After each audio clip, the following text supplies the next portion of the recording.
This is Career Competitor, and it is the podcast that believes we all have a competitive self that drives our optimal performance in our careers and within our lives. My name is Steve Mellor, and in the past 15 years, having been a coach to high performers, Olympians, business owners, executives across all walks of life, I have come to find that competitiveness comes from within. And I'm going to be using this podcast to really showcase how competitors from all walks of life are finding optimal performance and have built the careers that they have today. Hello there and welcome into another episode of Career Competitor. I'm excited to welcome in today Mark Silverman, a fellow coach of mine. And Mark and I, within our discussion, dive into a number of different areas between getting from where you are to where it is you want to get to within your careers. But some of the standout points that I want to address before we get started here. Firstly, the importance of having the awareness to know when you have an opportunity in front of you so that you don't waste it. Secondly, we assess the reward versus consequence mindset and how simply sitting with that can help fuel the actions that you take. And finally, we dive into how we can build a trust in ourselves by consistently honoring our word. So these are some of the things we're going to dive into. We're going to cover much more as well. But when you get two coaches together, you know the result and the product is going to be something worth tuning in for. So I'm excited to be sharing this one with you all today. And if you want to learn more about what it is Mark does, not only within his coaching, but also some of the information and the books that he has available, head to markjsilverman.com and you can learn all about that right there. And anything and everything else you need to know about Mark is right there in the show notes. But for now, without any further delay, let's welcome in Mark to Career Competitor, and I hope you all enjoy. Hey, before we carry on with this episode, let me bring your attention to a link that you'll find right there in the show notes so that you can subscribe to my monthly email. It's just going to give you some awesome insights on who it is I am, what it is I've got going on, and maybe there'll be one or two food for thoughts in there that can stimulate your process, get you to get a little unstuck, get you to take a little bit more action, and maybe get you a little closer to optimal performance as you start to shape a stronger version of your optimal self. Go ahead, click that link in the show notes so you can become part of the ever-growing email list that's receiving this awesome insight each and every month, courtesy of me and courtesy of Career Competitor. Now, back to the episode. Okay, our career competitor today is a fellow executive coach who helps CEOs, senior leadership, and fast-rising high achievers leverage their resources and team for greater impact. Our guest is also a best-selling author thanks to his book, Only Tens 2.0, Confront Your To-Do List, Transform Your Life, which has sold over 75,000 copies and counting to date. In addition to this and other books, our guest has another book coming out titled The Rising Leader Handbook, and they are also a fellow podcaster as the host of the Rising Leader podcast, with a wealth of experience and insight to offer on managing productivity, planning, coaching, facilitating, collaborating, and much, much more. There is no doubt that we have a treat in store today. So without any further delay, I'm excited to be welcoming into Career Competitor, Mr. Mark Silverman. Mark, how are we doing, man? Thank you. Can I use that introduction on my podcast? Because I love your voice way more than mine. It's all yours, man. It's all yours. Do what you will with it. I'm slowly learning that I may have a career in just hyping people up. That might be my new calling. So we pay for that shit. I love it. Well, listen, man, we were chatting a little bit off air before we got started here.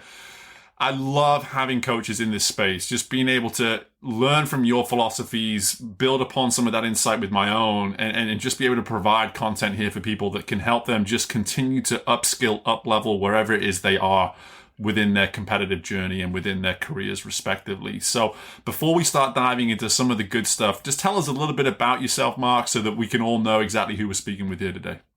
So funny. I was just talking to my son about the fact that I've been five different people in this lifetime. Most people take lifetimes to change. I've been several different people. So when someone asks, "Hey, tell me about yourself," like, which part? Would you like the homeless part? Would you like the millionaire part? Would you like the coach part? Would you like the dad part? Yeah. So I'm an executive coach. I'm a father of two people, and I am dedicated my life to making sure that people don't sacrifice their well-being, their mental health, their relationships to success.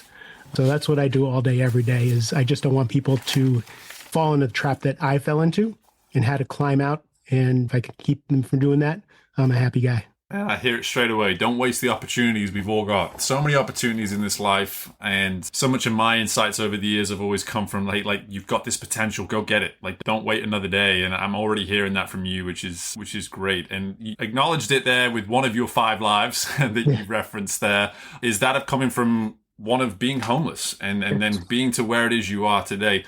Talk to us about that time in your life, I suppose, where you were spending so much time with yourself and having to sit with your thoughts. I would have to assume a whole bunch. Like, what was it you learned during that time that set you on this course to where you are today? It's funny. I was actually talking to another addict about this who was struggling with enoughness.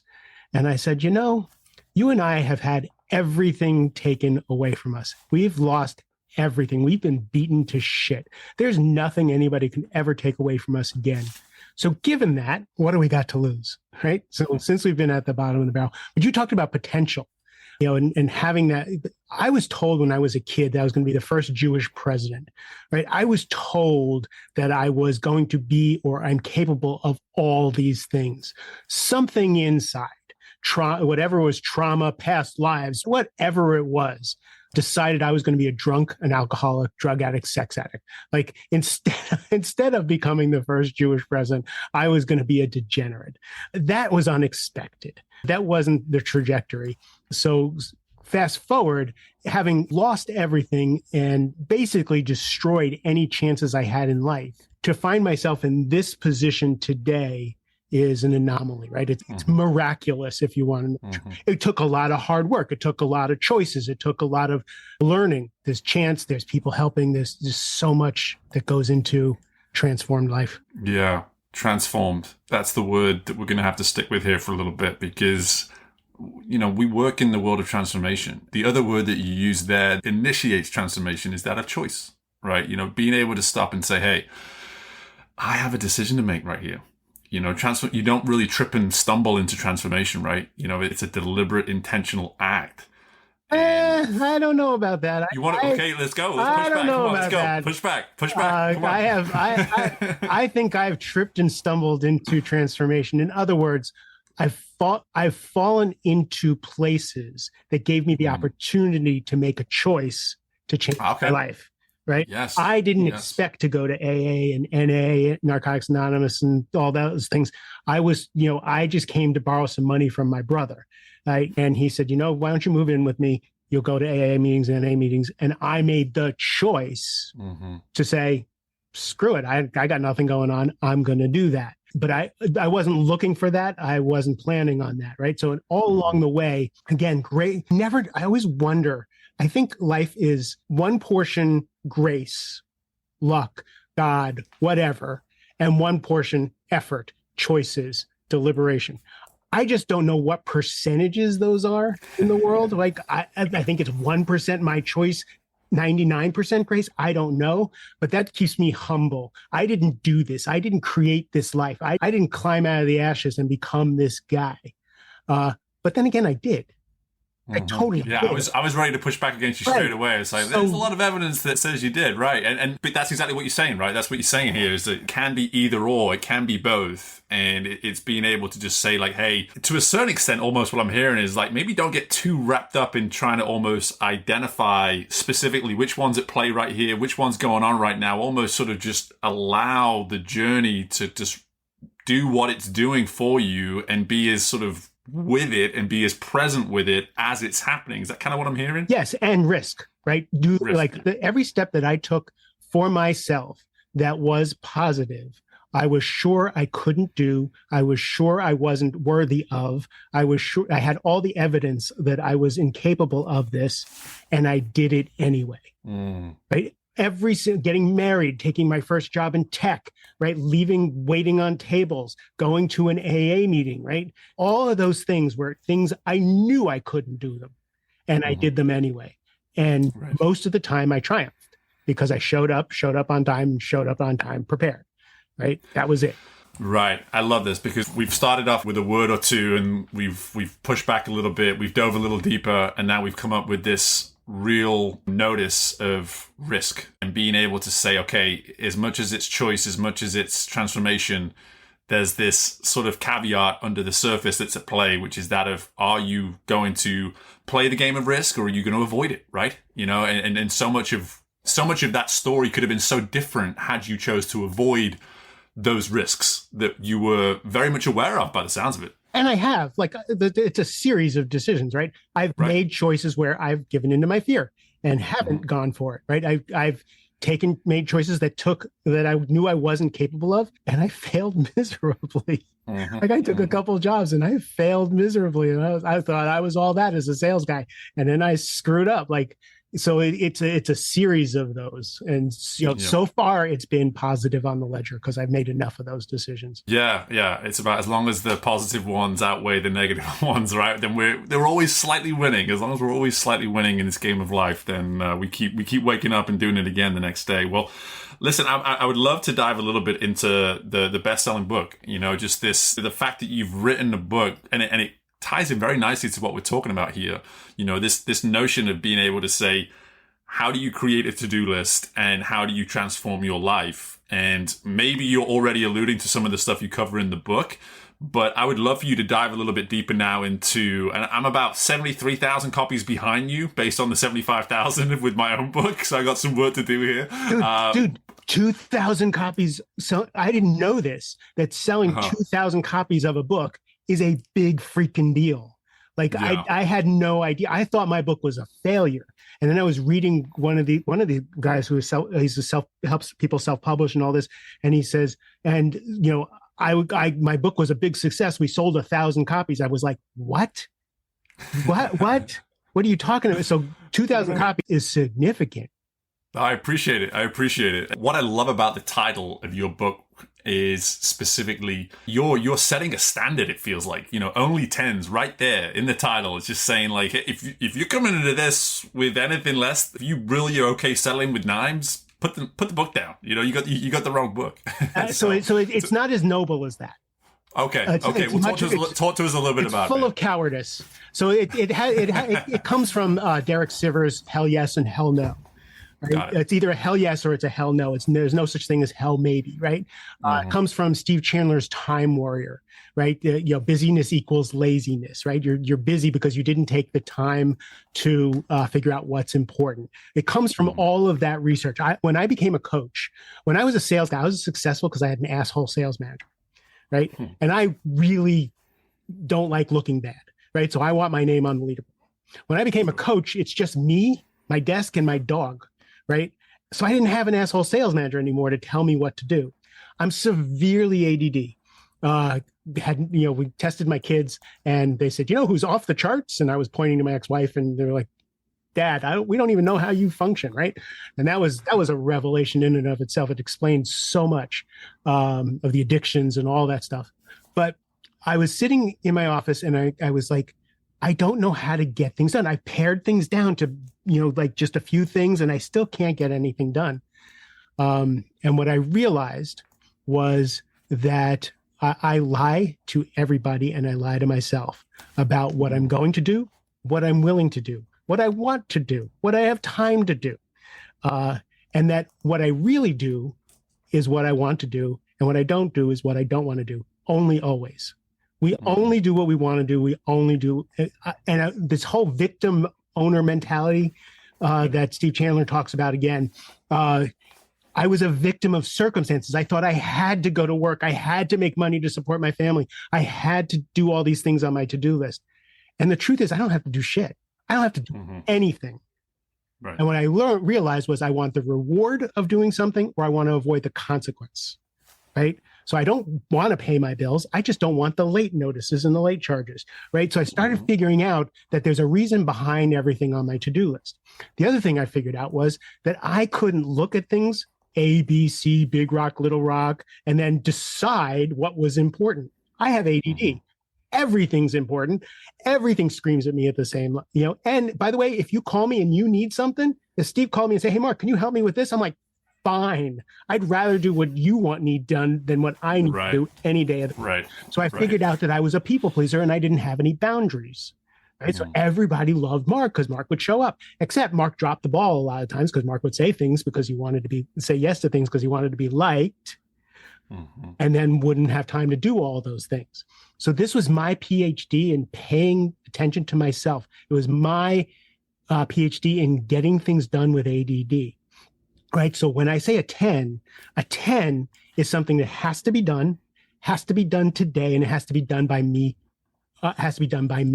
or I have juice for it. Like I wanted to get that intuition. If you have juice to call a prospective client or send them a book or do something like that, you want the space to be able to realize that intuition. So what I did was, instead of having a whole to-do list in my face, I had a to-do list that was big, but it was out of sight. Like you can't see the to-do list. Anything that was on my to-do list for today had to fight like a junkyard dog to get on it. And if it made it to my 10s list, that means if I woke up at midnight and I didn't do what I said I was going to do, I had to get out of bed and go do it because I wanted to learn to keep my word to myself. I didn't keep my word to myself, right? And so I didn't have the trust in myself. So when I started paring down, next thing you know, when you start paring down your to-do list, there's a little problem. You need to say no to people. But if your whole self-worth is on being all things to all people, saying no to people is like a death, right? Risk. We were talking about that. Setting boundaries, telling someone you can't do something, looking weak because you can't do all those things, right? All of a sudden, my to-do list was like tarot cards to the way I operate in the world. So I tell people, I can look at your to-do list and tell you all about your childhood. I can tell you how you move through the world, right? The things on your to-do list tell you, how you're spending your time and your attention and what's important to you. And usually it's not the things on the list. It's what the things on the list get you. So if something's on your list that shouldn't be on your list, you're probably trying to please someone, right? That kind of thing. So that was what the book would happen. So I wrote the book for myself. And we put it out there, and I thought my mother would get a copy and I'd get a copy.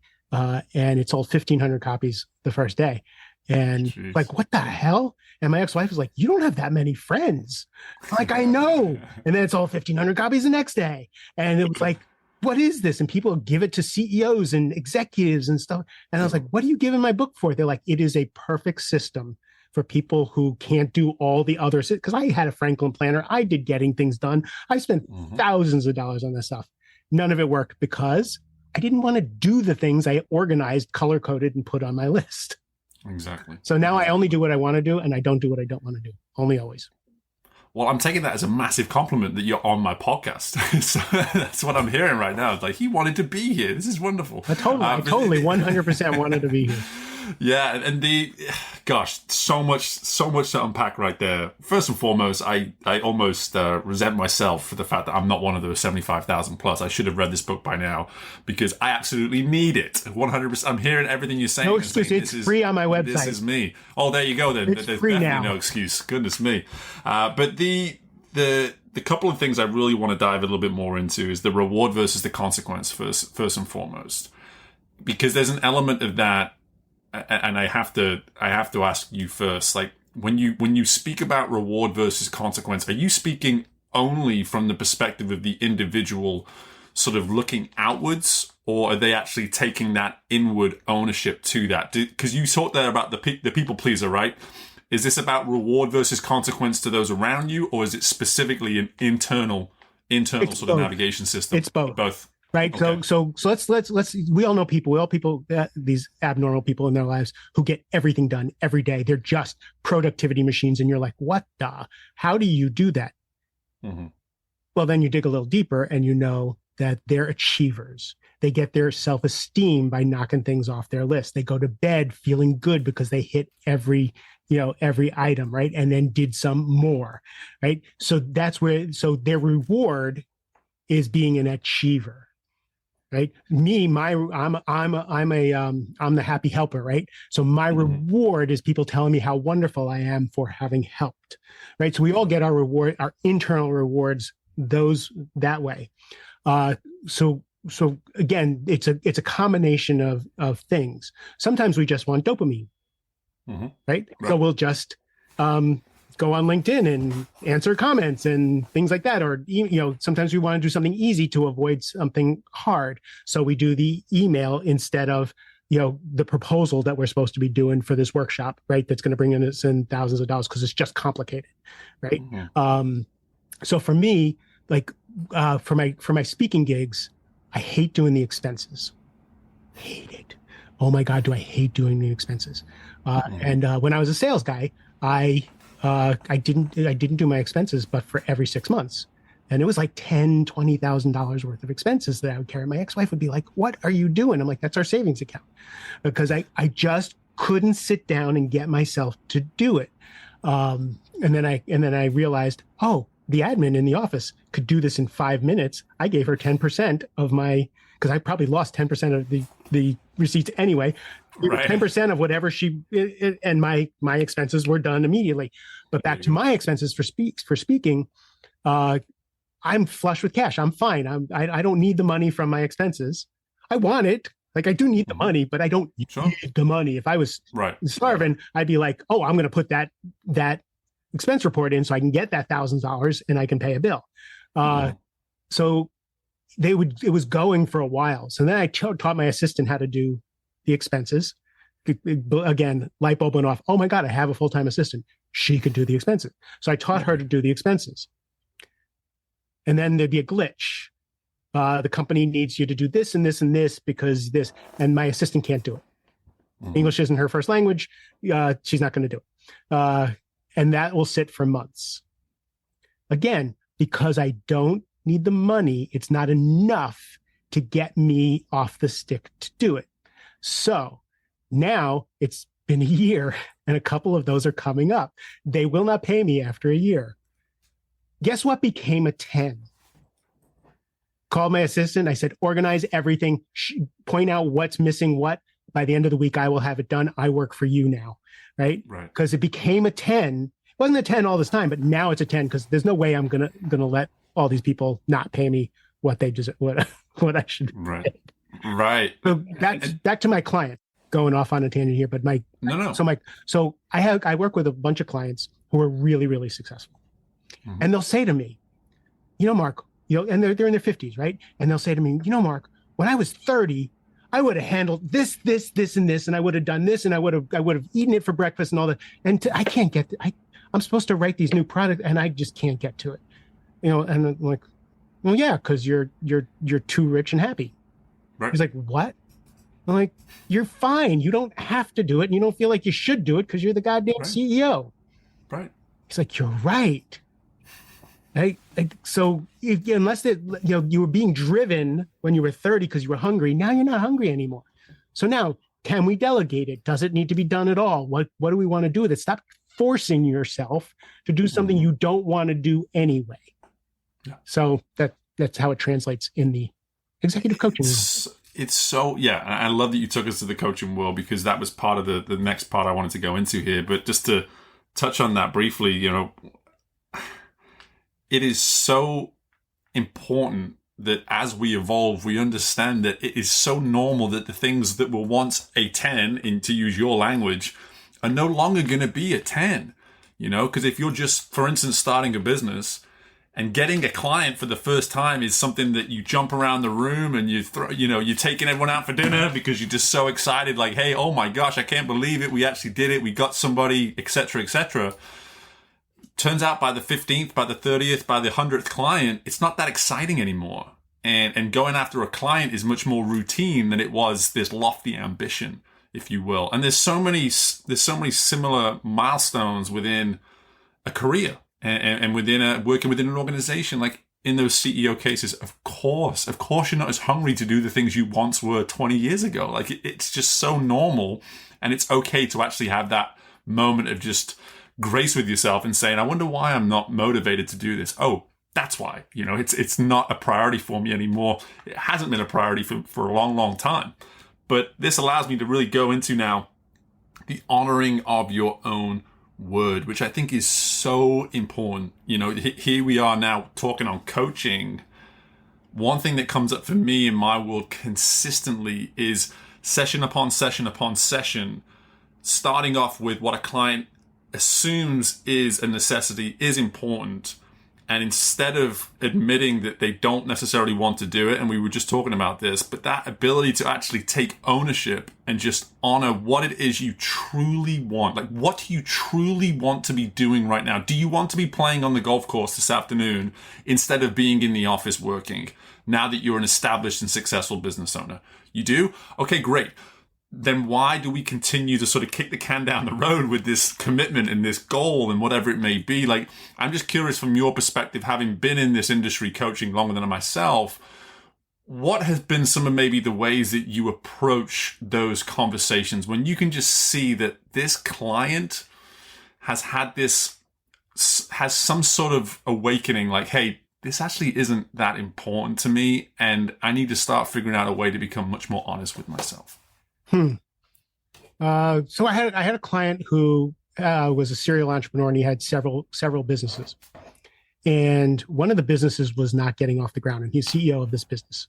And it just wasn't closing. Like they weren't closing business on this. His other companies were doing great. This company was bleeding money, and he was using money to feed that company. And he loved the idea. He loved the product they developed. He loved the team, and he just was like, I don't know, it's just bleeding money, and we have all these sales, and they just won't close. So I said, so what happens if they close? What's the consequence? What's the consequence? He says, well, we'll make money, and we'll be able to go on if we close. No. What's the consequence? What's the fear of this company being successful? He's like, what are you talking about? I said, there's a reason why you don't want this company to be successful. He's like, what? So we did a little more digging. And finally, he blurted out to me.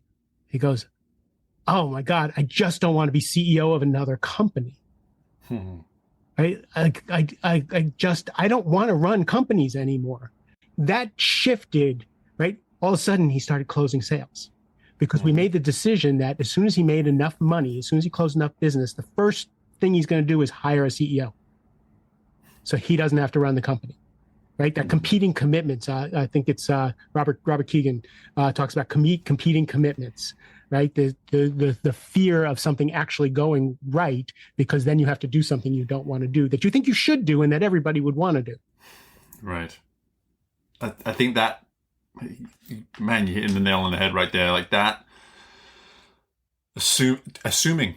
Just assumption. We are so guilty of just assuming far too often when we can just go and get confirmation. And it starts with us. It's assuming what we want. And if we over assume what we want and we constantly make decisions around that, then to the point that you made earlier, trusting yourself is going to be really difficult to do. It's going to be really difficult to trust your instinct, to trust your intuition, when so much of what you're doing is actually based out of assumption, based on what you're either assuming of yourself or others. It's fascinating to me. And in your experience, what does that do for an individual when they actually get around this idea of trusting themselves? Like, what do you see shift within them when you start to really get clear on, oh, I'm learning to trust myself for the first time?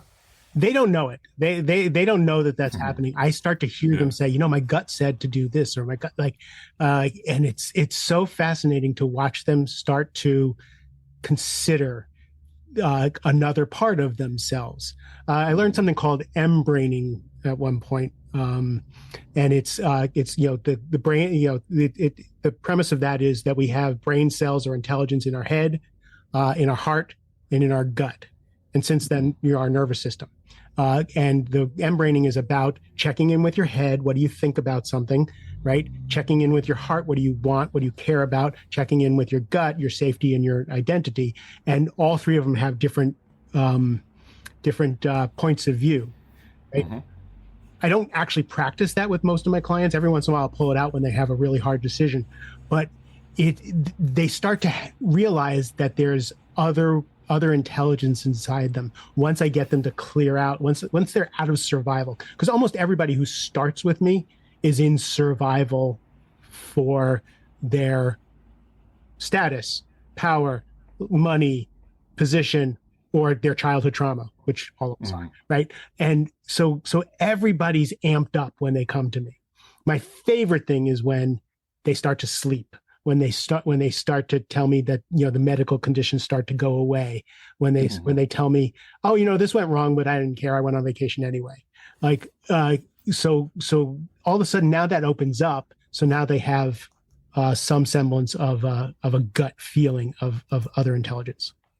Yeah, and that is such a key observation for anyone listening. Like, if on the flip side, if you are someone who consistently struggles with sleep, consistently struggles with energy, whatever it may be, some of those things that you just alluded to, that you see that positive shift, it could be a good time for you to start getting a little bit more serious about the way in which you trust yourself, the way in which you trust your instinct, and breaking it down with the head, the heart, and the gut too. I'm a huge advocate of that stuff too, and I always try to get a handle when I find myself internally wrestling with someone. Like, who's doing the talking right now? Like, who is the head talking? Is the heart talking? Is the gut talking? Who's doing all this shouting back there? And I think it's so important to just have those moments, as crazy as it may sound that you've got all these people talking within you, but it's so true. And when you actually connect to that and go a little bit deeper with that, you can slowly start to learn as well who's doing the majority of the talking the majority of the time, and that's probably where the first amount of, the first element of work you probably need to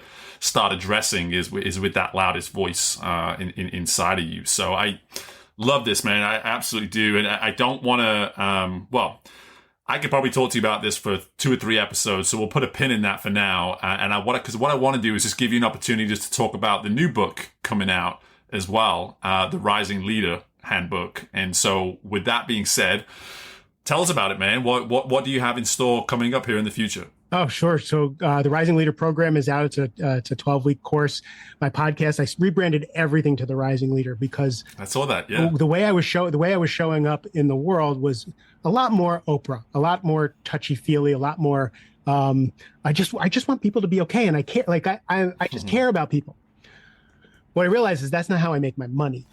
Like what I do for a living is I'm the one who's called when someone says, hey, Mark, so-and-so is a bull in the china closet, totally amazingly talented, but they're wreaking havoc on the leadership team. They've got to learn how to work with other leaders, right? Can you help? Yes. Mark, so-and-so is so great, but I want them to be the next CFO, but they don't speak up in meetings. They're always right, but they don't have a voice. Can you help? Yes. So what I realized is my practice has a waiting list for people who are on the C-suite, who have risen through the ranks really fast or grown their businesses so fast that their leadership skills haven't caught up to the job at hand, right? So they going from being a high achiever, just the balls to the wall, best at what you do, to success through others, 2 different skill sets, right? And letting go of the other skill set to embrace the other skill set is really, really hard. So with the Rising Leader, what I realize is I spend a lot of time teaching these people to become trusted advisors to the CEO. How do you become a trusted advisor? How do you get them to listen? How do you speak truth to power? How do you stop being a pain in the ass? Because some of them just speak up too much, right? And don't even get heard. Then how do you learn to lead on a group of peers who are also ambitious and smart and talented and have their own ideas? How do you be a team player and shine at the same time? That co-opetition on the other coaches kind of give me a little shit about the co-opetition thing because they said, no, it should be one team. I'm like, not in the real world. In the real world, nope. We're ambitious, right? Yep. Like we have to be real about this. But again, if you're the one who gets the promotion, do you want everybody to go, he was the suck up, he was the one who was brown noser, or totally the person, she should have gotten the promotion and I would follow her anywhere? which person do you want to be? So that's leading across, leading your team, ton of books on leading your team, being a good leader, and empathetic and holding people accountable, all that stuff. And then leading yourself, which is what I really care about, is how do you show up your best in every situation, but also how do you create a life? Like you go to this job or you have this business, but are you living a life that's worth living? And are you inhabiting that life in your relationships and your health and your well-being and your spirit? Right. So how do you be? And I use, just like I use the to-do list to figure out how you're operating in the world, I'm using all these leadership skills to bring it back to how do you show up in the world best for you? And that way you'll show up best for your organization. So that's the Rising Leader Handbook. Amen to that, man. Amen to that. I mean, it's probably as common a topic I find myself talking about almost without considering opportunities to talk about it. Like people just approach you about it. You know, you start talking about executive coaching, you start talking about how things are going. And the common theme within so many of these conversations is just that people are at a loss of how to prioritize showing up for themselves. Because the idea is that if I do that, it means I have to let go of the reins in other areas of my life. And there's so much work that can be done to ensure that that doesn't need to be some sort of drastic, fall off a cliff in terms of output, in terms of performance, that there's so many more manageable ways to go about doing that. And I love that you're stepping into that so assertively and speaking to this within the book, obviously within the podcast, with so many other things. And man, we're coming to the end of our time here. And so the one thing I have to ask you before I give you the opportunity just to share more information about yourself, we're all about competing on this podcast, and anyone who's been listening these last 34, 35 minutes should be able to see that in a lot of ways you're showing up and finding ways to show up as your best self, working on that each and every day, the competitive fire that comes with that. Talk to me a little bit about how do you assess your competitive self each and every day? How do you put a little stroke in the win column at the end of the day and say, hey, man, I did it today, versus those days where you maybe feel as though for whatever reason you fell short? How does the competitor within you assess those wins and maybe losses within your days? The competitor in me died for the last few years, and I just stopped caring about that. Priorities change, right? I stopped and then I turned 60. And when I turned 60, I did a lot of spiritual work. I did a lot of shedding of stuff from my 50s and before. And on for my 60th birthday, this fire showed up. This fire that I did not expect. I got myself a tattoo of a lion on my arm, and I'm like, I am gonna freaking roar into my 60s. All my life, I have held myself back. People have told me what I'm capable of. People have told me how I show up in the world and how they think of me. I'm going to actually show up as they see me. I'm going to see what I'm capable of. So now every single day for me is, what do I need to do to create, because again, at 61, keeping that aliveness is so hard. The testosterone starts to fall, like aches and pains, life gets on. So everything has to be, after 40, I believe everything, friendships, health, relationship, has to be very, very deliberate. After 60, it has to be a mission. And for me, that's how I gauge it. So, aches and pains, what's the inflammation in my body? I just did a 3-day juice cleanse because I can't afford to show up on a podcast like this, not my best, right? Mm-hmm. So juice cleanses, exercise, my spiritual life. So every day I do what I can to show up with as much energy and life and verve so I can be a candle for somebody else. Well, it's felt, man. It's felt and it's seen, and you look damn good for 61. I'll tell you that too. I gotta give you your props for that. Is that clearly all this work and this mission that you are on is it's overwhelmingly clear. It's overwhelmingly clear that you are set intentionally on a certain course. And I'm always here as an advocate for that, obviously, with the work that I do, and want to give you now that space to just tell everybody where we can learn more about all these many things that you've got going on within your world. All right, great. Everything's at markjsilverman.com, markthelejsilverman.com. You can get a free copy of Only Tens. The Rising Leader Handbook is coming out in October, but we have a 28-page summary with links and worksheets and stuff like that that's available for free on my workshop, also on my website, so we can get you started on your journey for leadership. Love it. I love it. Well, listen, man, I always measure how into conversations I am based on the amount of sweat that I produce during the conversation, and I am sweating buckets as we talk here, and it's got nothing to do with the 100+ degree weather outside down here in Louisiana. So, man, I am just so appreciative of the time. I knew I was going to look forward to this, and it's absolutely delivered. So I just appreciate everything that you brought to the show, and we will have to circle back and find a way to do this again at some point in the future. So I just really appreciate your time, and just continued good luck with everything down the road, brother. Thank you. This is awesome, and I love what you're doing in the world. It's great. All right, man. That was great.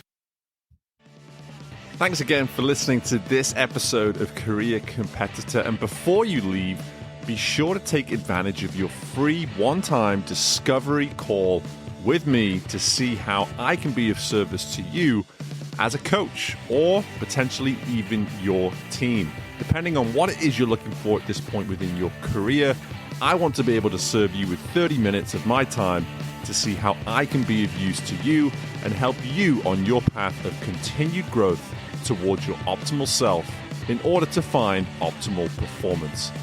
Be sure to reach out to me, steve@careercompetitor.com, or just head to the website, careercompetitor.com.